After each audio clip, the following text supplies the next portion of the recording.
Since your tummy is empty after giving birth, you should be able to do the housework, right? When I returned home after giving birth to triplets, I found out our home had turned into a hole. My husband believed that I had been neglecting house chores using pregnancy as an excuse. He said now that I had given birth, I had no reason to slack off. Seeing me struggle with chores in my frail state, he declared, "I'll call my mother. She'll teach you how you should be as a housewife." My mother-in-law is notoriously strict, and to be honest, I've always found her difficult to deal with. Soon after his phone call, she came around with a furious look on her face. But what happened was something I could have never imagined.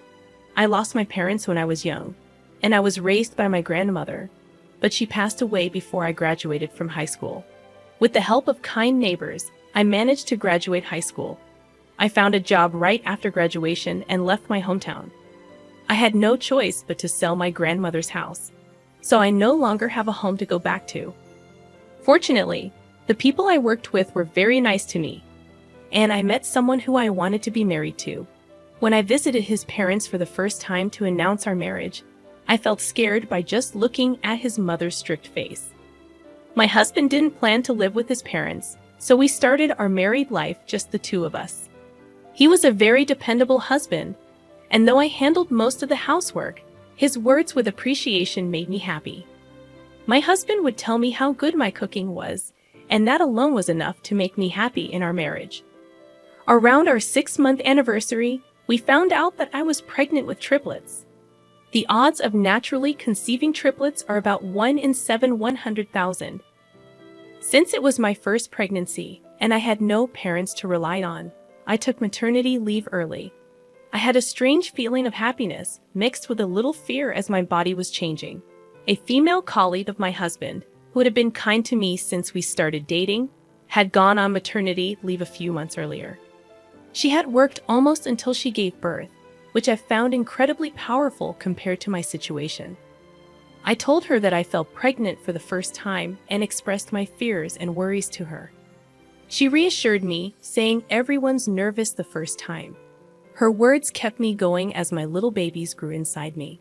But my husband didn't see it that way. He accused me of slacking off whenever he noticed the slightest lapse in household chores. I wasn't intentionally cutting corners. Despite my complaints of nausea, heartburn, and fatigue, which I had never experienced before, he dismissed them as my imagination. "I'm out working for the family, and you want me to do the housework you neglected. You do nothing but lie around all day, enjoying 3 meals and naps. How lazy you are." To him, housework wasn't a job. It was a woman's duty. Sure, I did most of the housework before I got pregnant, but he always helped me a little when I asked. When I pointed this out to him, he replied, "Housework is a woman's duty. Of course, you should do 99.9% of it, since I'm the one who earns the money. 0.1% of my help is more than enough." I then realized that there was no point in arguing anymore. I gave up and tried to meet his demands while sneaking in some rest. A few months had passed, perhaps because of this stress. I was hospitalized for a possible premature labor. The triplets were still too small, and an early birth would decrease their chances of survival. So, I was ordered to complete bed rest. I told my husband on the phone, and then he did come after his shift. "But staying in the hospital, you're not even due yet.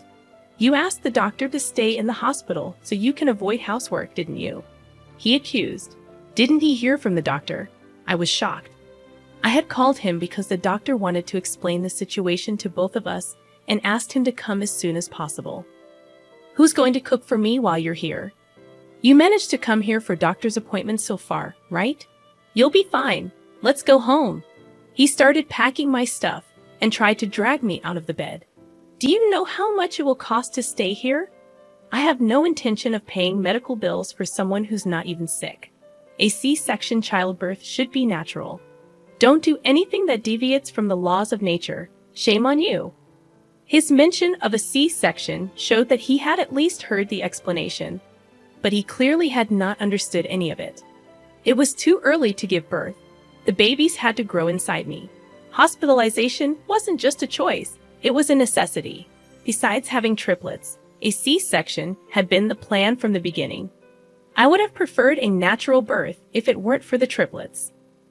But my husband, who hadn't helped me with anything at all, was full of disdain.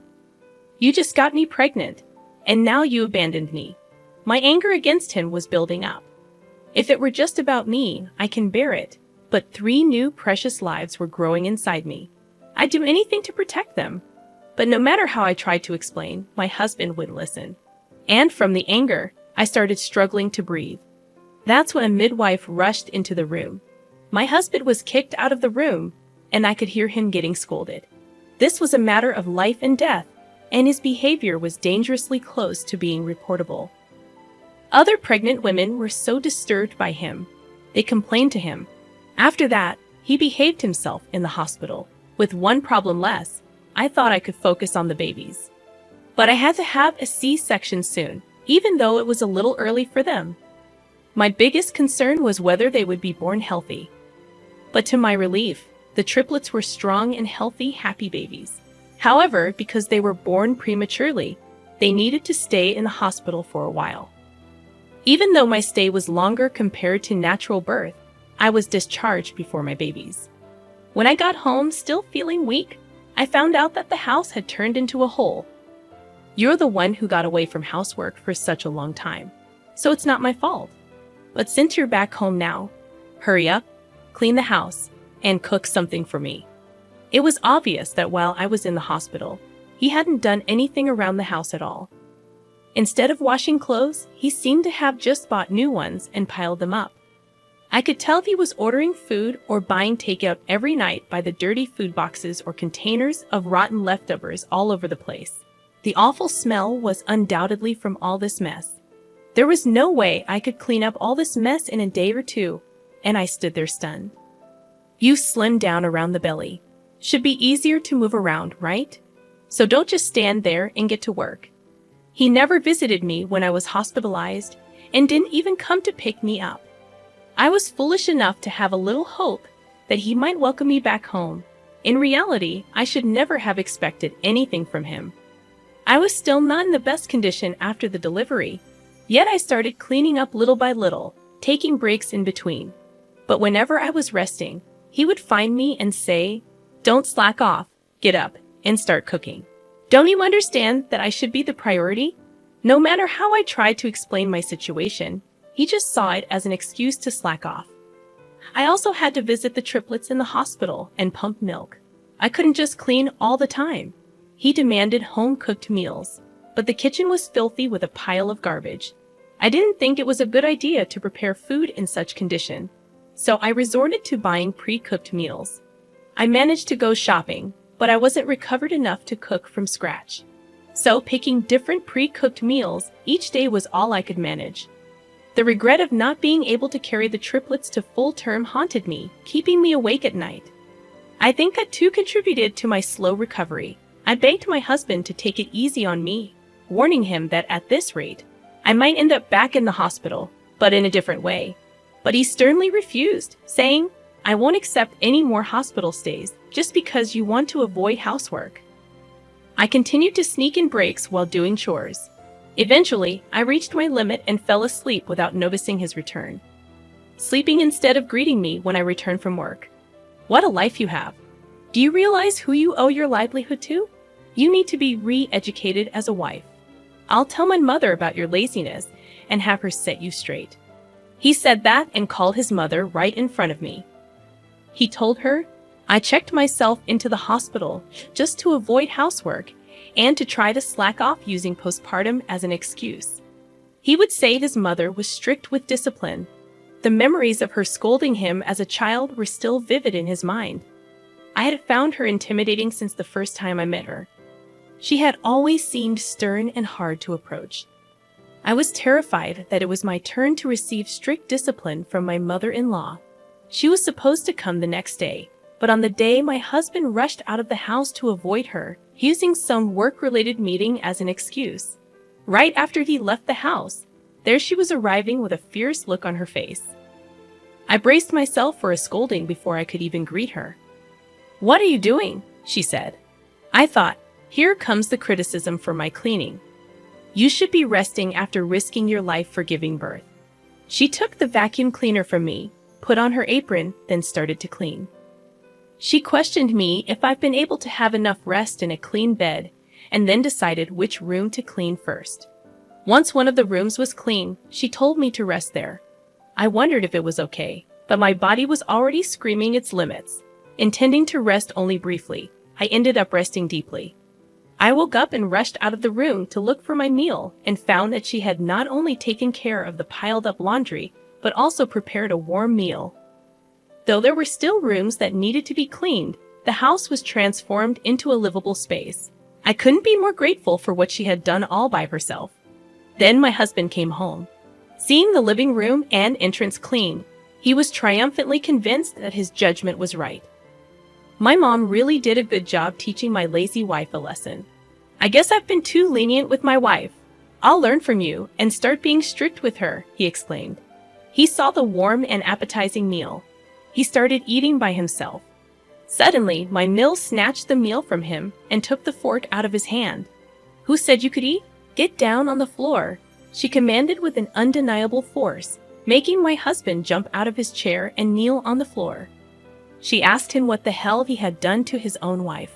She said to him, "Childbirth is a life-threatening event, and you, instead of caring for your wife who went through it, made her do household chores. I did not raise such a worthless son. How on earth could you think she stayed in the hospital just to escape housework? You disregard the value of life too much. Like a monster wearing human skin. Don't you know what a C-section is? It's surgery where the abdomen is cut open.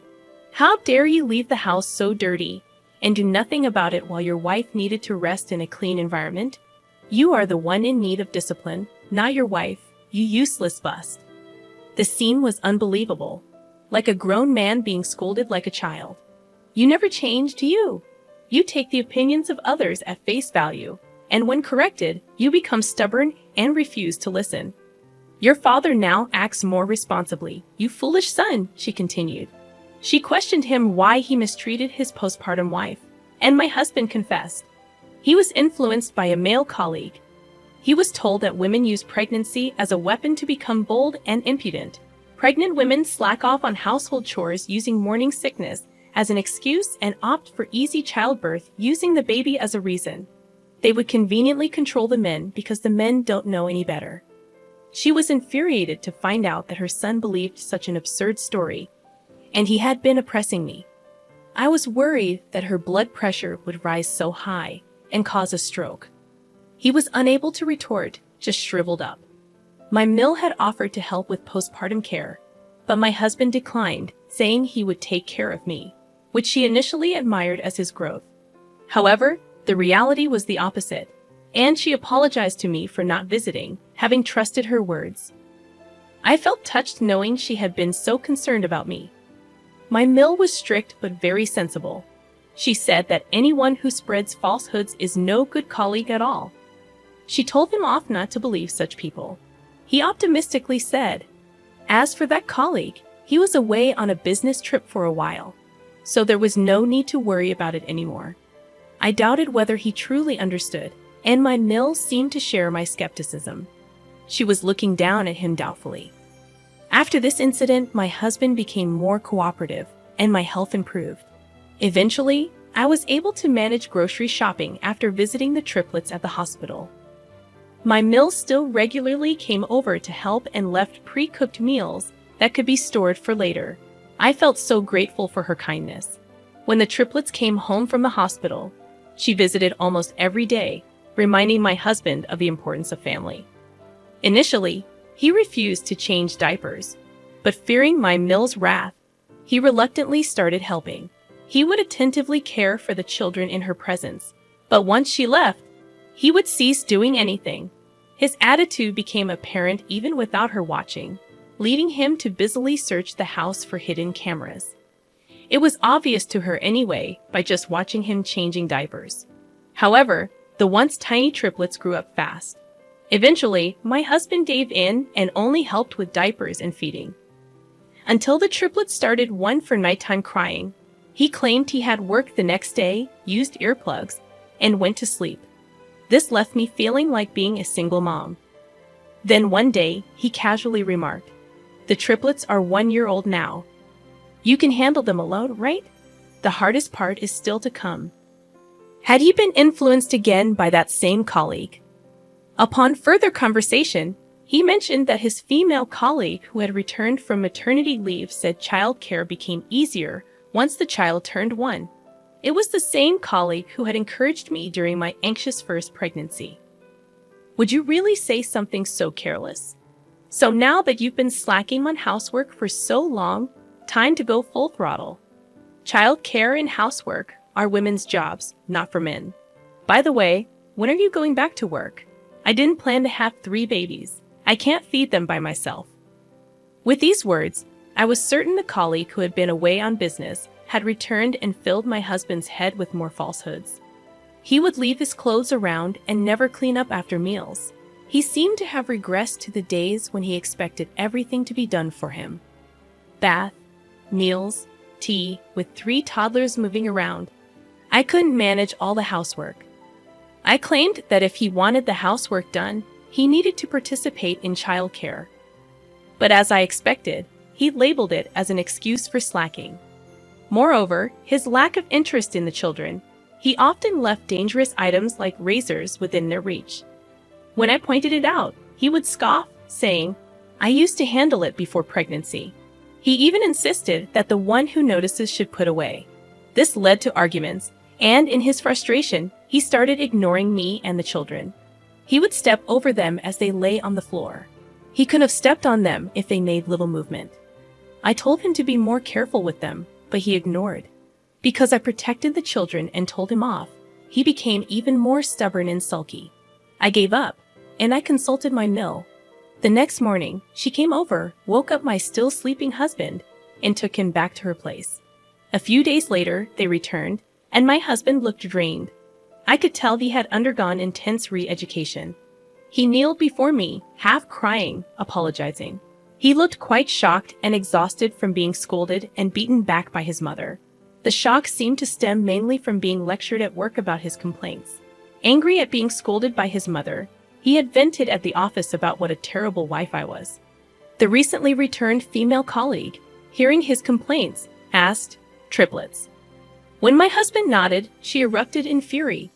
I said child care gets a bit easier at 1 year old for 1 child, not triplets. How can you leave your wife alone with 3 babies? What kind of father are you? She told him off. Even the other men in the office were astonished. It's a miracle she hasn't divorced you yet. The issue escalated, and his boss also reprimanded him severely. Rumors had spread that he was abusive towards me and the children. At the same time, the male colleague who had misled him was being fired for inappropriate behavior towards female colleagues. He had claimed to be on a business trip, but it was just a cover for dealing with his divorce.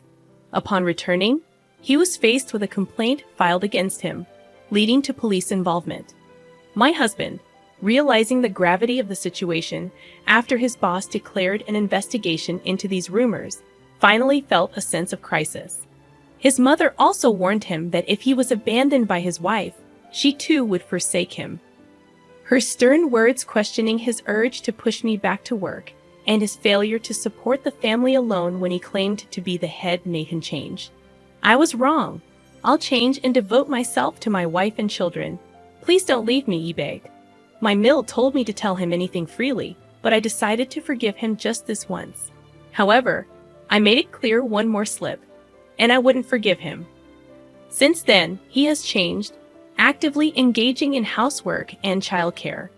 He even bought cooking books for simple men's recipes, and cooking on the weekends became his routine. Occasionally, my mill would drop by and announce to play with the children, and it was a huge help. By the time the triplets were old enough to go to daycare, he had learned to care for them well enough that I felt comfortable working part-time. I had to give up my full-time job to take care of my triplets. However, I plan to increase my hours and hopefully return to full-time work once they start school. If it weren't for my mill's help, we would never be able to continue as a family. I am immensely grateful for her support and hope to repay her kindness in time.